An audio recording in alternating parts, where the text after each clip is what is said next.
Hello viewers, నేను శాస్త్ర. Welcome to our channel. Balakrishna గారు బసవతారకం క్యాన్సర్ హాస్పిటల్ హైదరాబాద్లో పెట్టిన తర్వాత ఎంతో మందికి క్యాన్సర్ బారిన పడిన వాళ్ళందరికీ చాలా ఉపయోగపడింది హాస్పిటల్. ఎంతో మందికి మేలు కల్పించింది ఆ హాస్పిటల్. మరి ఇలాంటి హాస్పిటల్ ఏపీలో కూడా పెట్టబోతున్నారనే వార్తలు వస్తున్నాయి. మరి హిందూపురంలో పెట్టట్లేదా? మరి ఎక్కడ పెడుతున్నారు? ఈ హాస్పిటల్ పెట్టడానికి ల్యాండ్ ఏమైనా ప్రభుత్వం ఇవ్వబోతుందా? ఇటువంటి అంశాల మీద మనం మాట్లాడదాం. ప్రముఖ సీనియర్ జర్నలిస్ట్ హేమసుందర్ గారు, ఆయన అడిగి పూర్తి డీటెయిల్స్ తెలుసుకునే ప్రయత్నం చేద్దాం. నమస్తే సార్. నమస్తే అమ్మా. సార్, ఇక్కడ బసవతారకం హాస్పిటల్ మన దగ్గరలో ఉంది కదా, హాస్పిటల్ నుంచి ఎంతో మంది నిరుపేదలందరికీ కూడా చాలా ఫ్రీ ట్రీట్మెంట్ జరిగిన విషయం కూడా మనందరికీ తెలిసిందే. అయితే ఇది ప్రపంచవ్యాప్తంగా నిజంగా మంచి పేరు సంపాదించింది. ఇదే హాస్పిటల్ ఇప్పుడు ఇలాంటి హాస్పిటల్ ఏపీలో కూడా పెట్టబోతున్నారని వార్తలు వస్తున్నాయి. పెడితే ఎక్కడ పెడతారు, ఏ విధంగా పెడతారు, ఎలా ఏర్పాట్లు చేస్తున్నారు? ఆల్రెడీ పెట్టే ప్లేస్ కన్ఫర్మ్ అయిపోయింది. ఇది 2014-2019 వరకు టీడీపీ గవర్నమెంట్ ఉన్నప్పుడే 15 ఎకరాల ల్యాండ్ తుళ్ళూరు దగ్గర కేటాయించారు. ఈ హాస్పిటల్ నిర్మాణం కోసం గవర్నమెంట్ కేటాయించింది. అప్పుడు శంకుస్థాపన కూడా జరిగింది ఆల్రెడీ. అదే ప్లేస్లోనే ఇప్పుడు రెడీ అవుతుంది హాస్పిటల్. అక్కడ త్వరలోనే వాళ్ళు ఆంధ్రప్రదేశ్లో అందుబాటులోకి వచ్చేస్తుంది. ఇంకొకటి ఏంటంటే, హైదరాబాద్లో కూడా పెట్టి 25 ఏళ్ళు అవుతుంది. 2000లో జూన్లోనూ పెట్టారు. వాళ్ళు స్టార్ట్ అయింది ఇక్కడ. ఇండో అమెరికన్ ఆర్గనైజేషన్ సహకారంతో వీళ్ళు బసవతారకం ఫౌండేషన్, ఈ రెండు కలిసి సంయుక్తంగా, అంటే కేవలం బసవతారకం ఫౌండేషన్ ఒకటే కాకుండా ఇండో అమెరికన్ ఫండింగ్ అంతా ఇండో అమెరికన్ ఆర్గనైజేషన్ వాళ్ళు కొంత ఫండింగ్ చేయడం, ఇద్దరు సంయుక్తంగా చేస్తున్న హాస్పిటల్ అది.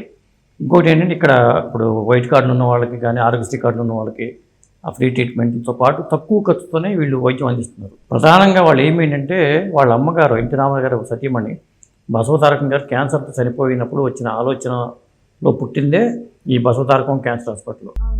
ఇది అంటే అందుబాటులో ఏపీ ప్రజలు కూడా అందుబాటులో ఉండాలి అనే ఉద్దేశంతో రెండవ యూనిట్గా మనకి అమరావతిలో స్టార్ట్ చేయబోతున్నారు. తుళ్ళూరు అమరావతికి ఎంత దూరం ఉంటుంది? దగ్గరలోనే అమరావతి పాలనగా పక్కనే తుళ్ళూరు. అక్కడే 15 ఎకరాలు కేటాయించారు కాబట్టి అక్కడే చేయబోతున్నారు. ఇంకొకటి ఏంటంటే, మన హైదరాబాద్లో ఉన్న హాస్పిటల్ కూడా మన ఇండియాలో ఉన్న టాప్ క్యాన్సర్ హాస్పిటల్స్లో 6వ స్థానంలో ఉంది. అది అవార్డుల పరంగా కూడా బాలకృష్ణ గారి ఆధ్వర్యంలో ఇప్పుడు అది ఆ సేవలు అందిస్తుంది.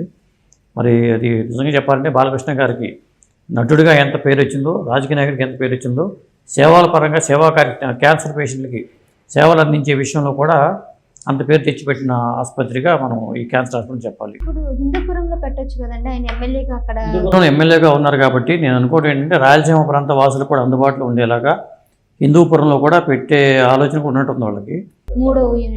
3వ యూనిట్గా పెట్టే అవకాశం అయితే ఉంది. ఎందుకంటే విస్తరించాలి. ఇప్పుడు క్యాన్సర్ పేషెంట్లు రోజు రోజుకి పెరుగుతున్నప్పుడు వాళ్ళకి వైద్యం అందుబాటులో లేదు. అలాంటప్పుడు వైజాగ్ ప్రాంతంలోనూ లేకపోతే హిందూపురం ప్రాంతంలోనూ కూడా ఉత్తరాంధ్ర వాళ్ళు కూడా అందుబాటులో ఉండేలాగా చేసుకుంటే బాగుంటుంది.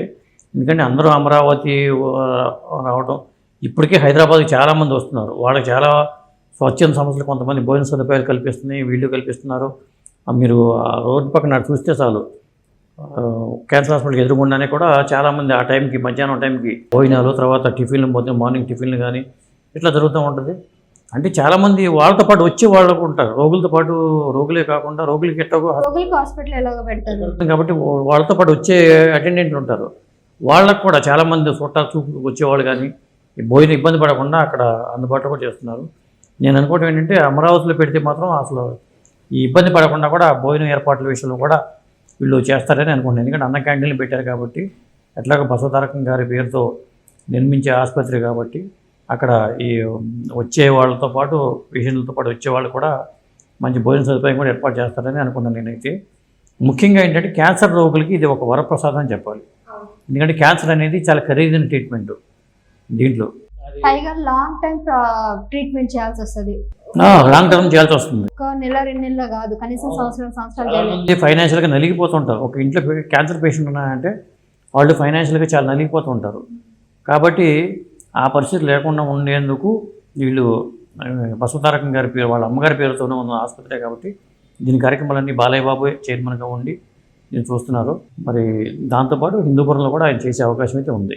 మధ్యతరగతి కుటుంబంలో ఎవరికైనా క్యాన్సర్ పేషెంట్ అనుకుంటే ఇంకా వాళ్ళ పరిస్థితి ఇంకా అగమ్యగోచరమే. అంతే రైట్ సార్. సో మీరు అన్నట్టుగా త్వరలోనే బసవతారకం క్యాన్సర్ హాస్పిటల్ ఏపీలో 2వ యూనిట్గా రాబోతుంది తుళ్ళూరులో.